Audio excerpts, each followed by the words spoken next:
So, how can controlling the climate crisis reduce the incidence of radicalisation and violence in communities? It's a good question. Over my different areas of work over the past 20 or so years, I've seen really direct relationships between different types of forced displacement. There's physical displacement, there's economic displacement, there's ecological displacement, there is cultural identity displacement, and there's social displacement. And impacts on quality of life that can give rise to polarisation, radicalisation, and the potential for violence. And so that was when I really found regeneration, and I found that this was the best way to really work to depolarize societies, because things that human beings need more than anything else, more than food, shelter, and water. I mean, we need those things fundamentally to survive, but beyond that, we need a sense of meaning, purpose, and belonging. And when we don't have those available to us, what happens is we see this impact on quality of life that becomes very fractured, becomes fundamental, primal needs not being met, that then give rise to these types of radicalizations and potential for violence. So I'm fortunate enough to be part of the All Hands group, which works with NATO Five Eyes to look at how we counter radicalization and mass violence and extremism. And I've seen a shift in security-based thinking over the past years. First, it went to, we want to prevent people from becoming radicalized. But then we saw a whole bunch of different radicalized ideologies emerging. For a long time, around the period of 9/11, we had a very anti-Islamic idea that was brought about through the trauma of 9/11 and the jihadi extremists' impact on the sense of, or the fabric of safety and security in the West. Even though the majority of people who are of Islamic faith are beautiful, kind, hospitable, generous souls. And I'm fortunate to do quite a bit of work in the Middle East and spend time there. And then I remember asking the question of one of the former chiefs of police at the Met, and this was probably about 5 years ago. How do you see the rise of right-wing extremism or white radicals as a threat to security? And at that time she said, well, we don't see it as a risk. And then I followed with the question of, how do you see climate change posing a risk to security? And she couldn't make that correlation either. 1 year later, the Pentagon came out and made a declaration to say that climate change is the biggest risk to security we'll see in the next 100 years. And also from that period of time, over the 5-year period, we've seen a massive and substantial increase in far-right white radicalization that's led to violence and mass killings. Interestingly enough, a lot of the methodologies that are used by white radicals are basically directly out of the ISIS handbook, in terms of like, how do we groom people? How do we actually engage people in our ideology? How do we incite them to violence? And how do we desensitize them from violence? But now we're seeing a real salad bar of ideologies. We're seeing lizard people conspiracy theories. We're seeing all types of things that are actually leading to real violence. And we're also seeing a big surgence of lone actors, people who are self-radicalizing over the internet. And this is really, really hard for security to control and monitor, because it's not like a network. It's not like an ISIS network. It's harder to track and trace, to really kind of get there before another mass shooting happens or before another act of violence occurs.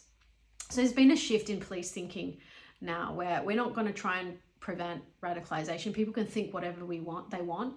We just want to prevent it from getting to violence, right? Where then people's lives are taken or people are injured. And I understand the reasoning for that, because we do have a right to think whatever we want to think. But the level of polarization that we're seeing arising in communities and in politics is indicative of a fundamental current of unrest. And that's the piece that I'm interested in. What is it that's actually having us feel so displaced? So like things are so inequitable, like things can so not be trusted, that there's this polarization of views occurring. Now, I'm all for diversity of views, so don't get me wrong. I am not talking about having a diverse range of views. That is essential. But polarization to the point where you're willing to commit harm against another, whether it be psychological, emotional, or physical harm, that's something that I don't support, right? Because in a genuinely embracing diversity world of views, we will support and embrace and work to recognize the value of all the different views. The polarization means I am right and you are wrong, and I'm going to get rid of your wrong. So we see that arising when there's fundamental unmet needs. Now, the good de-radicalization programs out of the Nordics have found that those that de-radicalize, it doesn't matter what the ideology are, if they are able to find a sense of meaning, purpose, and belonging in a community that has them feel connected and empowered and purposeful, they will drop the ideology. The ideology is not the driving force. It's the absence of the meeting of these fundamental needs. Now, if you have forcibly displaced populations that then have to move because their farmlands have become completely desalinated, firstly, they become ripe for being victims of exploitation. And we see that in transitory populations. We saw that with the Syrian refugees. We saw that with the folks having to be displaced from the farmlands and then moving into, the inner cities of Bangladesh. We see that in increasing incidents of trafficking and different types of things like this. So, and we definitely saw that in the Libyan crisis too, where people were being, sold safe passage to Europe by traffickers. The Italian government was actually paying Libyan coastal guards to prevent the passage happening from Libya. So then the boats were being intercepted by rival gangs, and then those people that were taken from their attempt to make passage were then brought back to mainland Libya and sold into the slave trade. So you have warlords kind of like double dipping on the profits of trafficking of people in various ways. So this type of stuff is real. And we see that even in Hurricane Maria. We saw, the event happened at the end of the year, and then by January of the following year, we saw the highest rate of homicide that had been seen in Puerto Rico in about 12 years prior. And we had about 75,000 people flee to the US mainland from Puerto Rico after that event, because there just fundamentally weren't basic needs met in terms of sanitation, electricity, food, water, shelter, policing.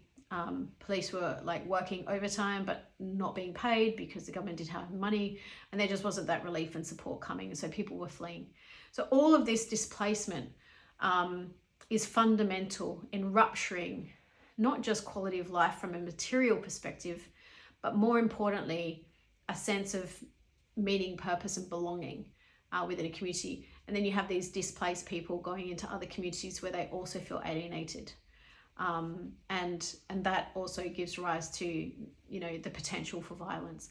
So one of the key contributors to these types of displacements is climate change. It is, the ecological displacement, where we no longer have farmable land, and people are economically displaced. They don't have any work anymore. They can't support their families. They have to move abroad for that. There's the natural disasters, so physical displacement, like in Hurricane Maria. There is also the social cultural displacement. So Minnesota houses probably the largest Somalian population outside of Somalia. So I know, one of the former sheriffs of Minnesota, amazing man who's worked really, really hard with Somalian mums and families to really like create a powerful integration of those communities within the American white community, and to build those bridges and to have people have a sense of their cultural heritage of Somalia in a context of a non-Somalian environment, which is really, really tricky.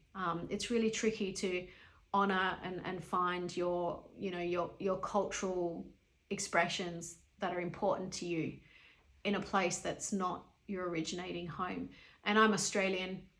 I didn't have a strong cultural association to Australia when I lived there, but I have lived all over the world. I'm constantly moving. I've lived in Thailand, I've lived in Europe, and I've spent time in Africa. And it is, when you're living in a new culture, I mean, I find that thrilling because I come from a privileged place where I know that I can move if I want to. But a lot of people move because they don't have a lot of options and they're trying to get to safety, get their fundamental needs met. So they have to just kind of like work with the card that they're handed and that they're dealt. And if that environment is really unwelcoming, it creates an even deeper fracturing and sense of displacement. And that can become a self-fulfilling prophecy of, creating this breeding ground for violence. So, ultimately, we're not just talking about developing nations or poorer countries. We're seeing these types of displacements happening all over the world. We're seeing a strategic retreat happening on the cliffs of Dover, where the chalk cliffs are starting to erode now due to the rising sea levels, and that the whole town is actually having to move back away from those very famous cliffs because it's now becoming unsafe. And then there's a loss of property value for those investors. There's a loss of, sense of what that community is and that town is, and how will it look now if we can't be here in this place. As humans, we're very anchored to place. We're very anchored to a sense of belonging inside of a natural system that we've come to identify with. So the taking out of that place, it doesn't matter which country you're from or which language you speak, it can be really fundamentally disruptive. And so in reducing climate change, in mitigating those types of crises, we can see a reduction, hopefully, over time. It's not something we're going to see in the short term, but, a reduction in these forced displacements. And that's why, when we're looking at climate solutions, we cannot solve climate change with climate tech. We cannot solve, climate change with just a decarbonization process, because climate change is so much more complex than that. It affects, we see in Indonesia in the first quarter of 2021, they had 650 natural disasters in that one country alone. There are some places that are much more susceptible to climate impacts than others. But now we're also starting to see climate impacts in places that have in the past been less susceptible, but are now becoming more susceptible. So we're seeing these types of displacements in many parts of the world. So including the US and Australia and the UK. So this is where we really need to start working to understand the complexity of climate change and how we can work with a whole systems approach, an integrated approach, which is what regeneration does, because we need to be able to really understand all the levers of the system and then work collectively to create the conditions for life to thrive, not just human life, but also our non-human stakeholders. And when we can do that, when we can work in adaptation and mitigation strategies in that way, at a national level, at a regional level, at a local level, we can really start to see then the shifts that happen, which reduce these polarizations that we're seeing. It reduces the propensity or the potential for violence to arise due to fundamental unmet needs. And we can start to really have everybody have a stake and a role in working towards the fulfillment of their unique place-based potential, which is what regeneration is all about. This place that I'm in, even if it's not my traditional homeland, I have a role, I have a place, I'm part of a living system here, I'm part of this connected community. We all have different backgrounds, stories, histories, cultures, religions, all this diversity. How does all of this coexist in a way that can elevate the unique potential of this place? What's my role in it? And when I have that sense of role, that sense of meaning and purpose and belonging, I start to thrive. I thrive in the context of my community, and I contribute to others beginning to thrive. And then the whole place collectively starts to elevate.